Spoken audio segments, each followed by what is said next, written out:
स्वागत है आप सभी का हमारे यूट्यूब चैनल में। तो फ्रेंड्स, कोई भी एग्ज़ाम होता है उसका प्रीवियस जो होता है वो बहुत ही इम्पोर्टेंट हो जाता है अपने आप में। तो यहाँ पर मैं आपकी मदद के लिए, क्योंकि जिन एग्ज़ाम्स में जिन लोगों का जो पहले वाली वैकेंसी में नहीं हो पाया है, तो इस बार जो सेकंड वैकेंसी है बहुत अच्छी खासी वैकेंसी है। इसमें आप जी जान से अपनी तैयारी शुरू कर दीजिए। और प्रीवियस ईयर ये क्वेश्चन पेपर है, आप देख पा रहे होंगे ये रियल क्वेश्चन पेपर है। इसको हम सॉल्व करा रहे हैं। इसके पहले भी हम कई सारे पार्ट्स करा चुके हैं। तो ये जो हमारी सीरीज़ है, सीरीज़ नंबर सारे जीएस के जो क्वेश्चन है मेन उनको फोकस करते जाएंगे। जीएस और ज्योग्राफी वगैरह के जो क्वेश्चंस हैं उनको हम यहाँ पर देखेंगे। हिस्ट्री भी हम कवर करते जाएंगे। तो ऐसे क्वेश्चंस, इससे क्या होगा, आपको सॉल्व करने से ये आसानी हो जाएगी। आपको पता ये चल जाएगा कि किन किन टॉपिक पे आपको ज़्यादा फोकस करना है और किन टॉपिक से क्वेश्चन ज़्यादा पुटअप करे जाते हैं, ताकि आपके लिए और आसान हो जाए कि आप वही चीज़ पढ़ सकें जो कि वहाँ पर पेपर में फंसने वाली है। तो यहाँ पर ये सीक्वेंस चल रहा है। तो फ्रेंड्स, आपकी मदद हो सके इस वजह से इसका पार्ट नेक्स्ट लेकर आए हैं। और इसके बाद भी आगे आने वाले समय में कई सारे पार्ट्स आएंगे और डेली एक वीडियो अपलोड होती है। तो फ्रेंड्स, शुरुआत करते हैं आज की इस वीडियो की। अगर आप चैनल पर नए हैं तो आपसे रिक्वेस्ट है, चैनल को सब्सक्राइब जरूर कर लें और बेल आइकन दबाना बिल्कुल भी मत भूलें। आइए शुरुआत करते हैं वीडियो की। स्तनधारी में सामान्य श्वसन के दौरान डायफ्राम होता है, यानी कि जब सामान्य स्थिति में होता है श्वसन, तो डायफ्राम कैसा रहता है? तो डायफ्राम रहता है वहां पर चपटा, यानी कि ऑप्शन नंबर राइट हो जाएगा बी। अगला क्वेश्चन आज का हमारा 16 नंबर है। इसके हिसाब से आगे देखते हैं। इसमें बोला जा रहा है, शरीर की प्रतिरोधक क्षमता से जुड़ी सबसे महत्वपूर्ण कोशिका है, इनमें से कौन सी है ये बताना है। तो इसमें सबसे महत्वपूर्ण जो प्रतिरोधक क्षमता वाली कोशिका है वो है लिम्फोसाइट, यानी कि ऑप्शन नंबर हो जाएगा हमारा बी। अब यहाँ पर जबकि क्वेश्चन के आंसर में दिया गया था यहाँ पर ऊपर एक में से कोई नहीं, लेकिन यहाँ पर होना चाहिए था लिम्फोसाइट, यानी कि ऑप्शन नंबर बी राइट हो जाएगा। अगला क्वेश्चन है नेक्स्ट आज का, ज्ञान दीपक नामक पुस्तक की रचना किस महान संत ने करी थी? यानी कि ज्ञान दीपक जो पुस्तक है इसको किसने लिखी थी, किस संत ने लिखा था? तो इसको लिखा था दरिया साहेब, यानी कि ऑप्शन नंबर राइट हो जाएगा हमारा बी। अब देखो यहाँ से आपको क्या करना है कि ज्ञान दीपक नामक पुस्तक जो है, यानी कि पुरानी जो पुस्तक है, धार्मिक पुस्तकें हैं, एक बार उनको भी देख लेना है, क्योंकि यहाँ से भी क्वेश्चन पूछे जा रहे हैं। अगला क्वेश्चन है आज का हमारा 18 नंबर। और 18 नंबर क्वेश्चन पे बोला जा रहा है यहाँ पर, भारत में किस एजेंसी ने उत्साह पोर्टल का शुभारंभ करा था? तो उत्साह पोर्टल का शुभारंभ किस एजेंसी ने करा था, हमको ये बताना है। तो इसका राइट आंसर हो जाएगा ए नंबर, यानी कि यूजीसी। ठीक है, फुल फॉर्म होता है, यू से होता है अंडरटेकिंग ट्रांसफॉर्मेशन, टी से होता है undertaking transformative strategies and actions in higher education, यानी कि एजुकेशन से रिलेटेड है। अब यूजीसी के जो यहाँ पर प्रेसिडेंट है जगदीश कुमार, कौन है यहाँ पर? जगदीश कुमार। तो जगदीश कुमार ने क्या करा था, इसको लॉन्च करा था। और कब लॉन्च किया है? 16 मई को, यानी कि पांचवा महीना होता है, और 2023 को। तो ये करंट अफेयर से क्वेश्चन है। ऐसे ही क्वेश्चन आपको याद रखना है, और ये क्वेश्चन फिर से आने के चांसेस हैं। ऐसे फुल फॉर्म भी पूछा जा सकता है, क्योंकि इसमें तो ये दे दिया है किसने लॉन्च करा है। तो हो सकता है अगली बार दे दिया जाए कि उत्साह का फुल फॉर्म क्या है, तो आप जान सकते हो उत्साह का फुल फॉर्म हमने बता दिया। अगला क्वेश्चन है आज का हमारा 19 नंबर। इसके हिसाब से तो APJ Abdul Kalam satellite launch vehicle mission को लॉन्च किया गया था, यानी कि जो एक सैटेलाइट था व्हीकल मिशन जो था, ये कब लॉन्च करा गया था? तो ये भी करंट अफेयर का ही क्वेश्चन है, लेकिन आपको यहाँ से ये तैयार कर लेना है। ये तैयार करना है आपको कि कितना पिछला क्वेश्चन पूछा जा रहा है, यानी कि कितने पिछले महीने का करंट अफेयर जो है वो पूछा जा रहा है। इससे आपको ये आइडिया लग जाएगा। तो आपको फ्रेंड्स यहाँ पर 6 महीने का, यानी कि 6 मंथ 6 मंथ को लेकर चलना है। तो 6 महीने करंट अफेयर आपको कम से कम पढ़ना ही पढ़ना है। राइट आंसर इसका हो जाएगा सी, लेकिन हालांकि ये बहुत ज़्यादा काम का अब नहीं है, लेकिन फिर भी आप एक बार पढ़ लो इसको। अगला क्वेश्चन देखते हैं यहाँ पर 20 नंबर। और 20 पे बोला जा रहा है, किस शहर में प्रथम शुद्ध हरित हाइड्रोजन संयंत्र चालू किया गया है? तो कौन से शहर में जो है शुद्ध हरित हाइड्रोजन, प्रथम का मतलब देखो पहला, जो जिसमें पहला या प्रथम वर्ड आ जाता है वो अपने आप में इंपॉर्टेंट हो जाता है। तो इसका राइट आंसर हो जाएगा पुणे, जो कि पुणे पड़ता है कहाँ पर?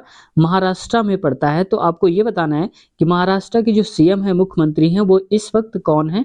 आपको कमेंट सेक्शन में बताना है महाराष्ट्र के मुख्यमंत्री।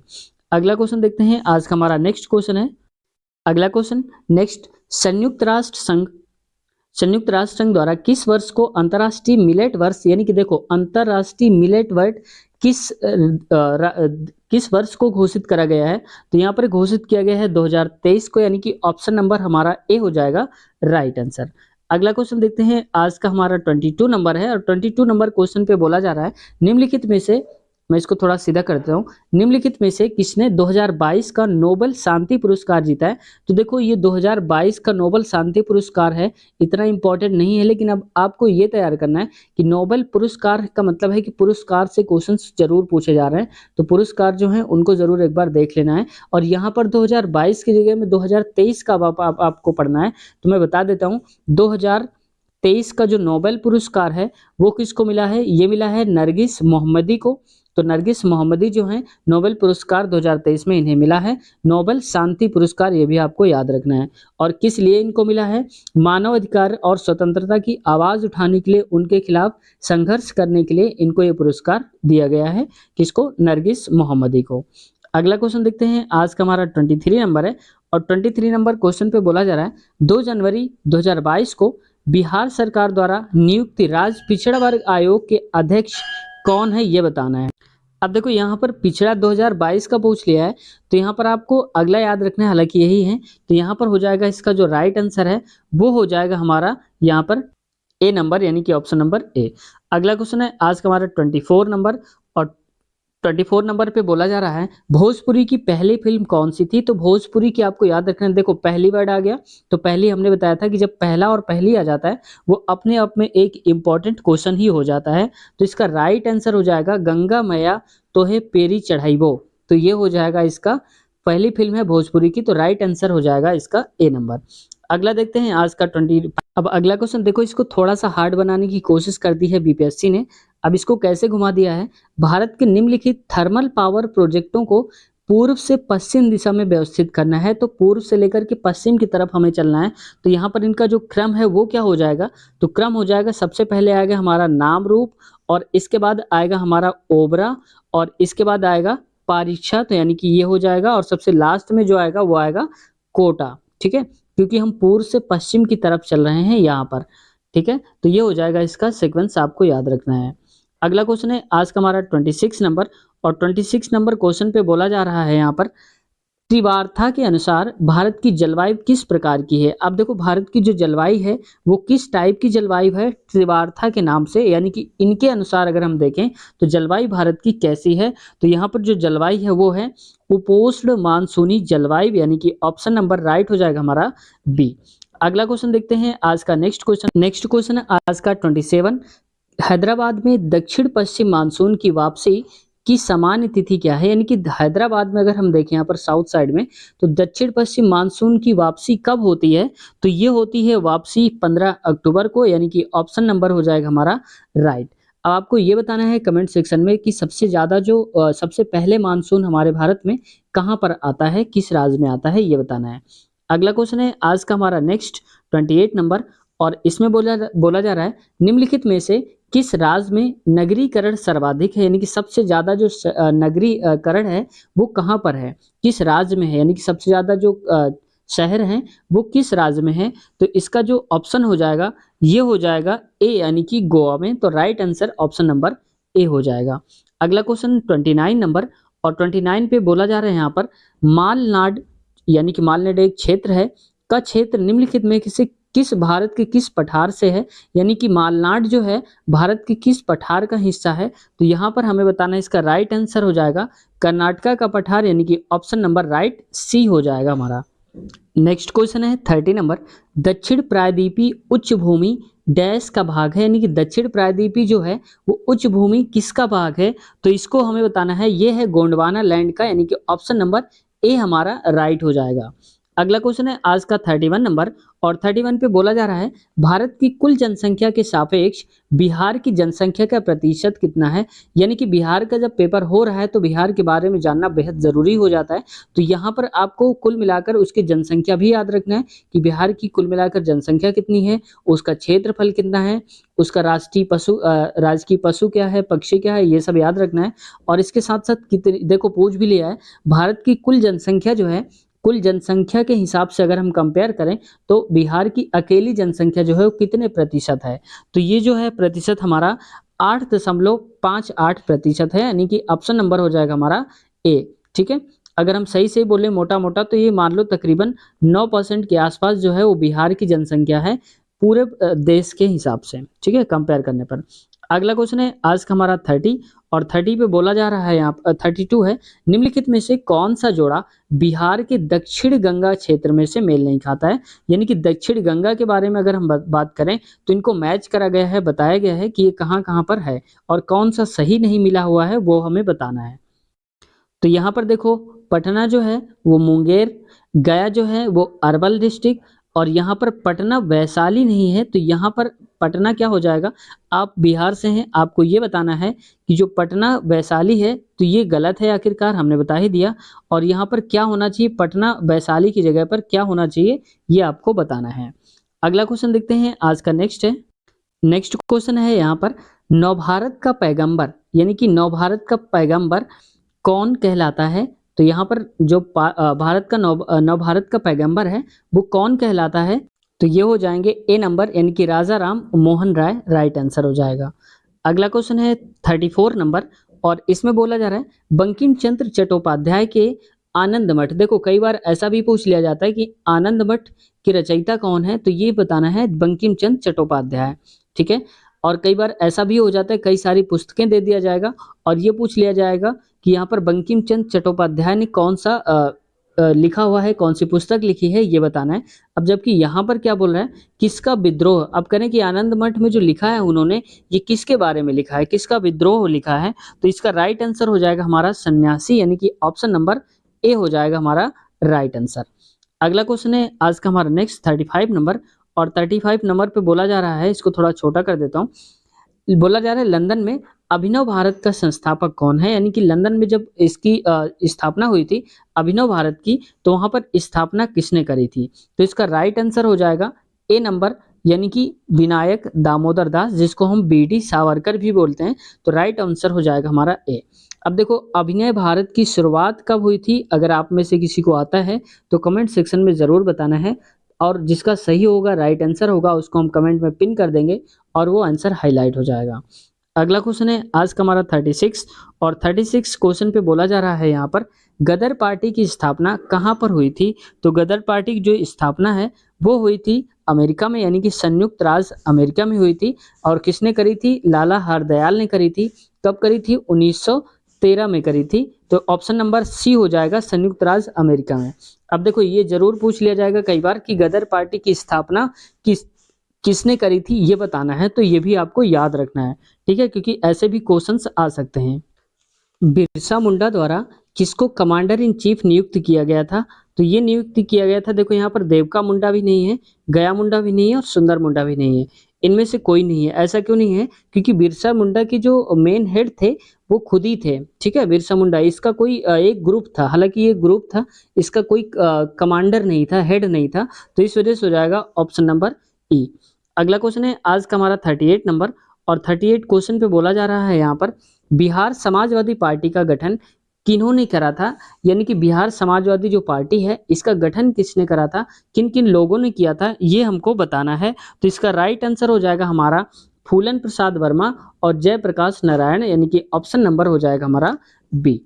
अगला क्वेश्चन है नेक्स्ट आज का 39 नंबर और इसमें बोला जा रहा है 39 नंबर पे बिहार प्रोविंशियल कांग्रेस कमेटी, देखो ये कमेटी है जो बिहार प्रोविंशियल कांग्रेस कमेटी जिसका मुख्यालय पटना में है यानी कि हेड ऑफिस उसका पटना में है, इसका गठन किस वर्ष किया गया था? तो देखो अभी तो ये गठन पूछ लिया है और हो सकता है कि आगे आने वाले समय में ये पूछ ले कि इसका जो हेड ऑफिस है बिहार प्रोविंशियल कांग्रेस कमेटी का वो कहाँ पर है। तो देखो क्वेश्चन से ही आंसर हमें तैयार हो रहे हैं, तो यहाँ पर ये इसका जो हेड ऑफिस है वो है पटना में।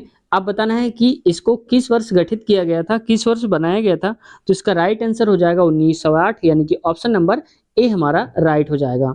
अगला क्वेश्चन देखते हैं आज का 40 नंबर और 40 नंबर क्वेश्चन पे बोला जा रहा है 1913 में पटना अनुशीलन समिति की एक शाखा की स्थापना किसने की थी? यानी कि 1913 की बात है, पटना में अनुशीलन समिति की एक शाखा खोली गई थी, वो किसने खोला था, किसने इसकी स्थापना करी थी? तो इसका राइट आंसर हो जाएगा हमारा सचिंद्र नाथ सन्याल यानी कि राइट आंसर सी हो जाएगा।